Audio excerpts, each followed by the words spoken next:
Welcome to green carry garden care tips channel. Kitchen garden को फ़रोग़ दें।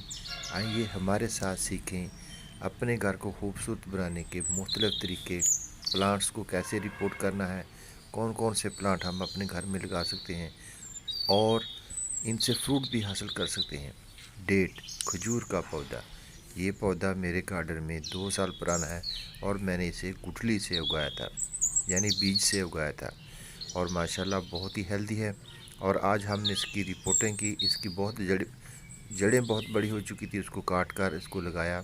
ये है अरानी खजूर और इसके साथ है रेन लिली। ये बहुत ही प्यारा फूलों वाला एक पौधा है, बल्ब है। इसको एक बल्ब को लगाने से आने वाले नेक्स्ट चंद महीनों में, एक साल में इससे बहुत सारे प्लांट हासिल हो सकते हैं। यानी किचन गार्डन को फ़रोग़ देंगे तो हमारे पास बहुत सारे प्लांट तैयार होते रहेंगे, हमारा घर भी खूबसूरत रहेगा, हमारा शौक़ भी पूरा होता रहेगा और साथ में हमारे प्लांट भी डिवाइड होते रहेंगे।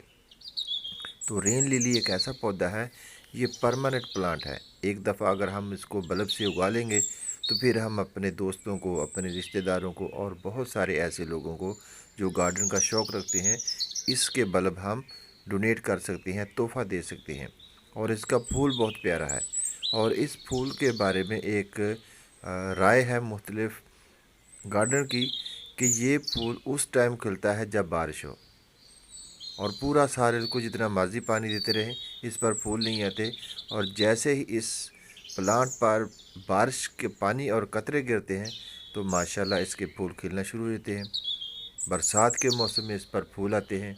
तो मेरे इस प्लांट को लगाए हुए आज 20 से 22 दिन हो गए। माशाल्लाह बहुत ही हेल्दी प्लांट है और बहुत सारे पत्ते निकाले हुए हैं इन प्लांट्स ने।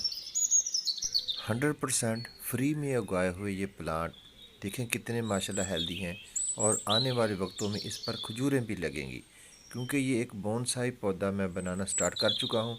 तो हर साल इसको रिपोर्टिंग में डालूँगा, इसकी लॉन्ग जड़ों को काटूँगा और नए गमले में लगाऊँगा।